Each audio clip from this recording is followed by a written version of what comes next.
Hello મિત્રો, બધાને જય શ્રી રામ। તો આજે હું તમને એક વસ્તુ શીખવાડીશ। તે માટે આપણે એ વસ્તુ શીખવાના છીએ કે આવું જે કેપેસિટર હોય છે તે ચાલુ છે કે બંધ છે, એટલે કે વર્કિંગ કન્ડિશનમાં છે કે નથી વર્કિંગ કન્ડિશનમાં, તે જાણવા માટે આપણે શું કરીશું તેને સરળ અને સાદો તરીકો બતાવીશ। પહેલાં તો તમારી પાસે મલ્ટીમીટર બોર્ડ હોય કે ના હોય, હું તો તોય પણ તમને ચેક કરીને બતાવી દઉં।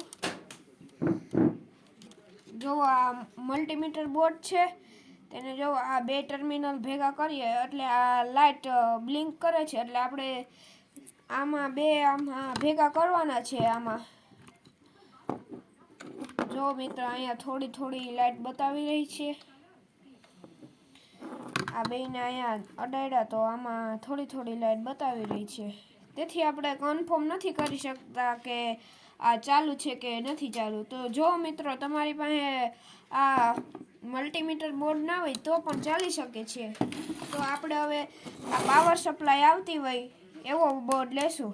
જો મિત્રો, આ બોર્ડમાં આવે છે તેવી પાવર સપ્લાય આવે છે, એટલે પહેલાં તો સૌથી પહેલાં આપણે આ સ્વિચ બંધ છે, તો સૌથી પહેલાં આપણે આ બે આના ટર્મિનલને આમાં નાખશું। પછી 2 સેકન્ડ માટે જ ચાલુ કરવાની છે, એટલે પછી બંધ। હવે જો મિત્રો, તણખો થશે। આ મિત્રો તણખો થયો, બીજી વાર કરીને બતાવું।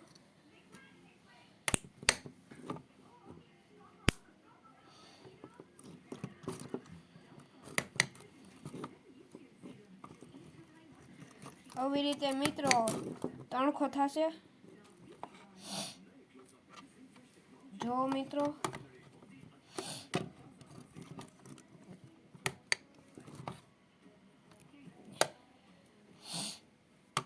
આવી રીતે મિત્રો તમારે સરખાઈથી અડાડી રાખવાનું છે। પહેલી વાર થયો તો તણખો આપણે, બીજી વાર થયો તો આવી રીતે મિત્રો તણખો થાય તો આપણે સમજી લેવાનું કે આપણું કેપેસિટર ચાલુ છે। ને જો મિત્રો તમે અહીંયા અડાડો તો અહીંયા સાવચેતી રાખવાની છે। તમારા હાથ આ વાયરમાં આમ અડી ન જાય ને આમ તમે અડાડી દો તો શોર્ટ સર્કિટ થવાનો તમને વધારે ચાન્સ રહે છે। ને આપણે આ અંદરના અડી જાય, આ બે વાયર અંદર અડી જાય તેવી રીતે આપણે છેડા અડાડવાના છે। તો આ તમને તરીકો કેવો લાગ્યો તે તમે શેર કરજો, સબસ્ક્રાઈબ કરજો મારી ચેનલને અને લાઈક કરજો। જય હિન્દ, જય ભારત।